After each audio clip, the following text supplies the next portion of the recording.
नमस्कार. मी सहाय्यक प्राध्यापक डॉक्टर अशोक शेलार, प्राध्यापक संभाजीराव कदम महाविद्यालय देऊर, मराठी विभाग. विद्यार्थी मित्रांनो, 2020-21 या वर्षामध्ये आपण सर्वांनी उच्च शिक्षणासाठी महाविद्यालयामध्ये प्रवेश घेतलेला आहे. महाविद्यालयीन शिक्षण आणि उच्च माध्यमिक किंवा माध्यमिक स्तरावरचे शिक्षण या दोन्ही शिक्षण स्तरांमध्ये निश्चित असा काही एक फरक आहे. आणि तुम्ही महाविद्यालयीन शिक्षणामध्ये आता मराठीचा अभ्यास करणार आहात, त्याचप्रमाणे तुम्ही माध्यमिक आणि उच्च माध्यमिक स्तरावरही मराठी या विषयाचा अभ्यास केलेला आहे. मात्र या दोन्ही स्तरावरील मराठीचा अभ्यास करत असताना त्यामध्ये निश्चितपणानं काही एक फरक आहे. तो फरक काय आहे तो थोडासा आपण या ठिकाणी जाणून घेणार आहोत. आपणाला या ठिकाणी दिसून येतं की माध्यमिक आणि उच्च माध्यमिक स्तरीय मराठी साहित्याचा जो भाषाभ्यास आहे तो त्यामध्ये तुम्ही गद्य पद्य उतारे, सामान्य व्याकरण आणि उपयोजित मराठी या अंतर्गत मराठीचा अभ्यास केलेला आहे. तर आता महाविद्यालय स्तरावरती मराठीचा अभ्यास करत असताना साहित्य प्रकार आणि प्रवाह, त्याचप्रमाणे वाङ्मयीन अभ्यास आणि मराठी साहित्याचा इतिहास, त्याचप्रमाणे भाषाभ्यास या प्रकारे मराठी साहित्याचा अभ्यास तुम्ही महाविद्यालयीन स्तरावरती करणार आहात. मराठी साहित्य आणि भाषा याचा महाविद्यालयीन स्तरावरती भाषाभ्यास करत असताना आपल्या असं लक्षात येतं की साहित्य प्रकार आणि साहित्य प्रवाह म्हणजे काय? तर साहित्य प्रकारांमध्ये कथा, कादंबरी, कविता, नाटक, चरित्र, आत्मचरित्र, प्रवासवर्णन, ललितलेख, एकांकिका, महानाट्य, पथनाट्य, व्यक्तिचित्रण, रिंगणनाट्य, आख्यानकाव्य, खंडकाव्य, महाकाव्य इत्यादी अनेक असे साहित्याचे प्रकार असलेले आपल्याला दिसून येतात. या सर्व साहित्य प्रकारांच्या संकल्पना काय आहेत याचा अभ्यास निश्चितपणानं महाविद्यालयीन स्तरावरती केला जातो. त्याचप्रमाणे हे सर्व जे साहित्य प्रकार आहेत, ह्या सर्व साहित्य प्रकारांमध्ये प्रवाह, साहित्य प्रवाह ही एक संकल्पना आहे. तर ही संकल्पनाही आपण महाविद्यालयीन स्तरावरतीच मराठीचा अभ्यास करत असताना समजून घेणार आहोत.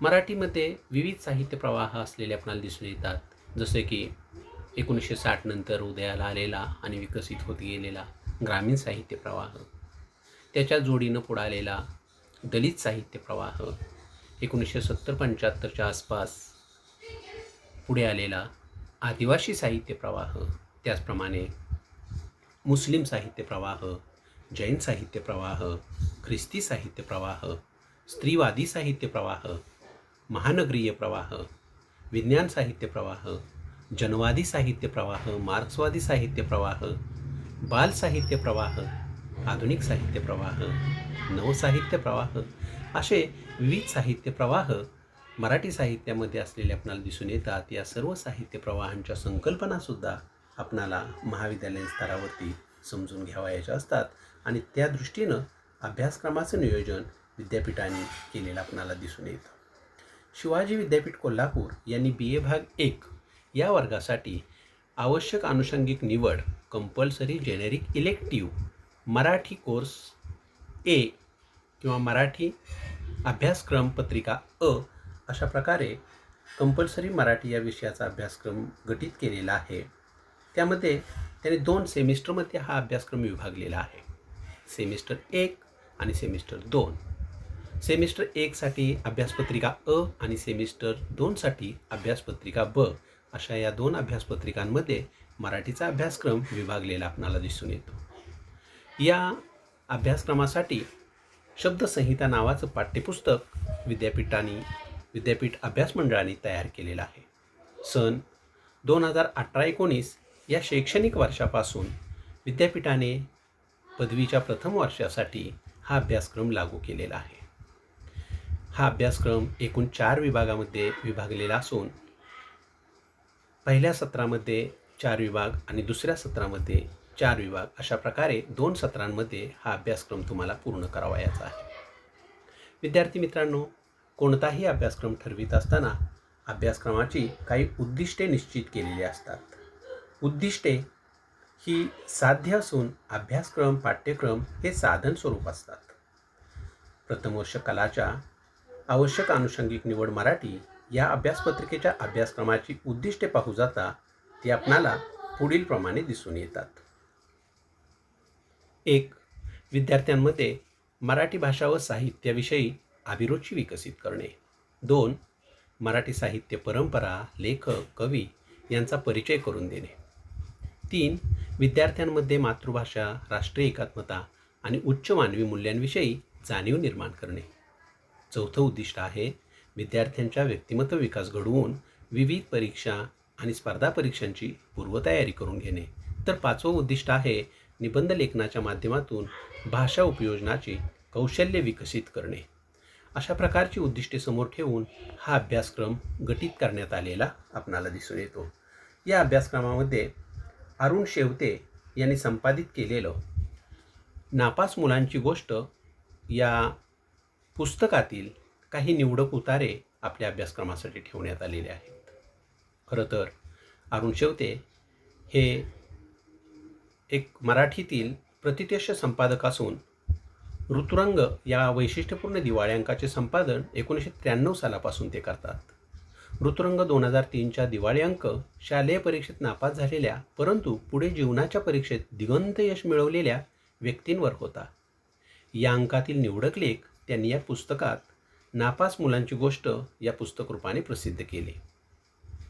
अनेकदा परीक्षेत कमी गुण मिळाले, नापास झाले तर विद्यार्थी निराश होतात, अपयशाने खचून जातात. काही विद्यार्थी तर आत्महत्या करतात, तर काही शिक्षण सोडून वाममार्गाला लागतात. अपयशाने विचलित होऊन दिशाहीन भरकटत जाणे ही सध्या एक सामाजिक समस्या बनत आहे.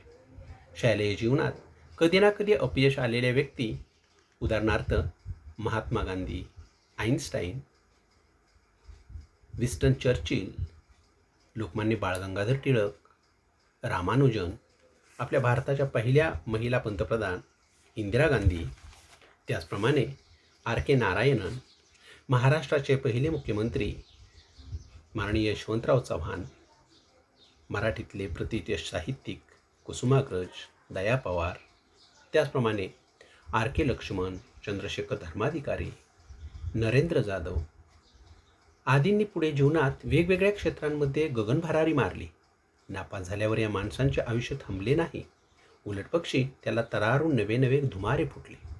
या मोठ्या माणसांचे बालपण, भावविश्व, त्यांना आलेले अपयश, त्यांच्या मनातील संघर्ष, त्यांनी अपयशावर केलेली मात आदी बाबी विद्यार्थ्यांनी समजून घ्याव्यात व आपल्या सुप्त क्षमतांचा सर्जनशील आविष्कार करावा या हेतूने नापास मुलांची गोष्ट या पुस्तकातील निवडक वेचे अभ्यासक्रमामध्ये समाविष्ट केलेले आहेत. यामध्ये निवड हा यशवंतराव चव्हाण यांचा लेख, त्याचप्रमाणे या ठिकाणी वाटेवरच्या सावल्या हा कुसुमाग्रज यांचा लेख, 50 पैकी 0 मार्क्स हा शांताबाई शेळके यांचा लेख, तर विभाग 2 मध्ये चंद्रशेखर धर्माधिकारी यांचा शब्दांचे मोल, दया पवार यांचा संगमनेरचे दिवस, तर डॉक्टर बाबूजी साळुंके यांच्यावर बळवंत देशमुख यांनी लिहिलेला संकल्पसिद्धीला नेणारा महापुरुष अशा विविध लेखांचा समावेश या ठिकाणी करण्यात आलेला आहे.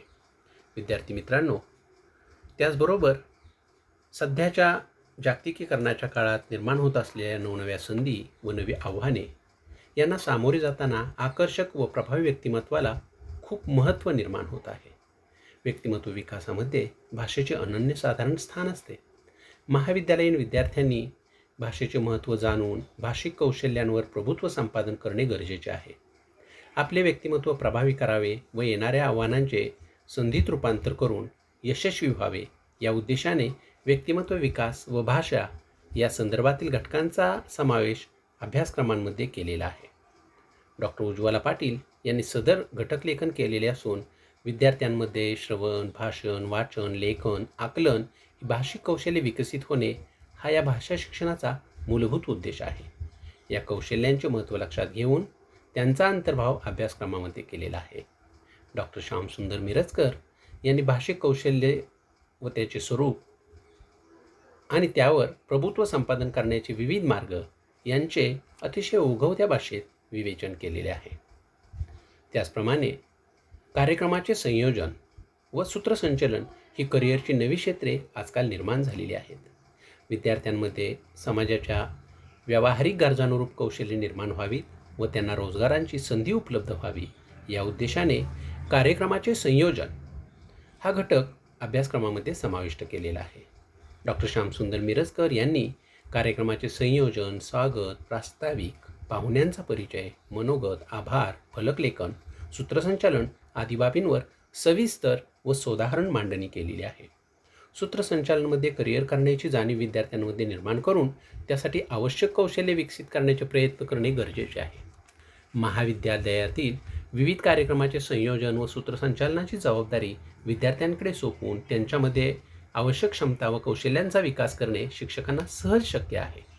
अशा प्रकारे या अभ्यासक्रमामध्ये या कार्यक्रमाचे संयोजन आणि भाषिक कौशल्य या 2 घटकांचा समावेश केलेला आपल्याला दिसून येतो. तर सेकंड सेमिस्टरमध्ये आपणाला कंपल्सरी मराठीची अभ्यासपत्रिका ब हिचा अभ्यास करावायचा आहे आणि त्यासाठी जो अभ्यासक्रम गठीत करण्यात आलेला आहे त्यामध्ये प्रामुख्याने कविता आणि निबंधलेखन या 2 घटकांचा एकूण 4 विभागांमध्ये समावेश करण्यात आलेला आहे. त्यातला पहिला विभाग जो आहे त्यामध्ये संत नामदेव यांच्या पतित पावन आणि पंढरीस जावे या 2 अभंगांचा समावेश करण्यात आलेला आहे. तर अनंत फंदी या शाहीर कवींच्या जमाना आला उपराटा आणि हे मूर्खा खून तरका या 2 कवनांचा समावेश आहे. महात्मा फुले यांच्या मानवाचा धर्म एक आणि धीर या अखंडांचा सहभाग या पहिल्या विभागामध्ये करण्यात आलेला आहे. त्याचप्रमाणे चौथे कवी बालकवी म्हणजेच त्र्यंबक बापूजी ठोंबरे यांच्या फुलराणी आणि अप्सरांची गाणे या 2 कवितांचा समावेश या ठिकाणी करण्यात आलेला आपल्याला दिसून येतो.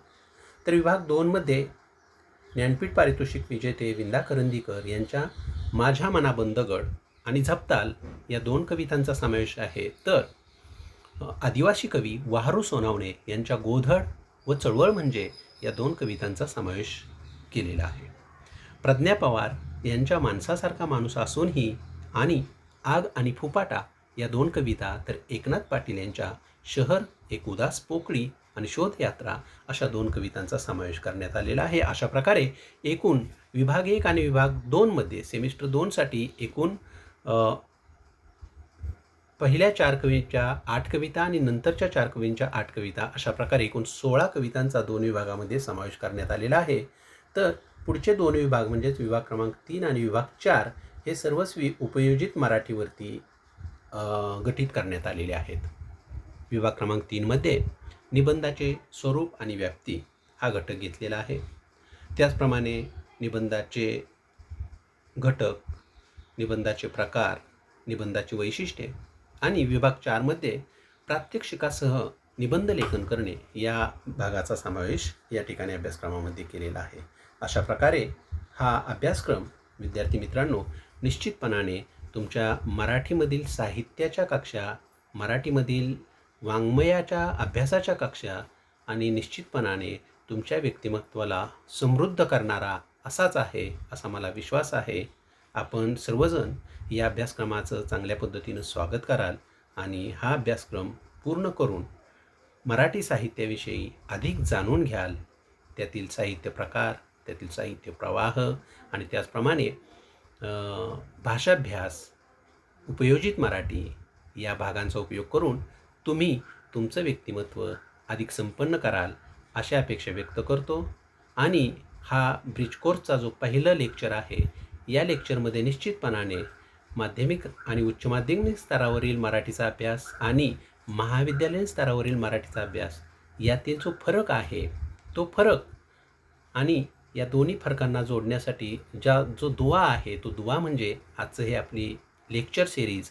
यामध्ये अजून आपण पुढे 2 लेक्चर्स घेणार आहोत आणि या लेक्चरच्या माध्यमातून महाविद्यालयीन स्तरावरील मराठीचा अभ्यासक्रम करण्यासाठी तुम्ही सिद्ध होणार आहात.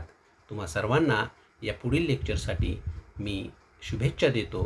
पुढच्या लेक्चरमध्ये आपण BA भाग 1 मराठी कंपल्सरी मराठी या विषयामधील अभ्यासक्रमाचा सविस्तरपणे विचार या ठिकाणी करणार आहोत. तुम्ही निश्चितपणाने दुसरं लेक्चर अटेंड कराल अशा अपेक्षा व्यक्त करतो आणि या ठिकाणी मी थांबतो. थँक्यू. धन्यवाद.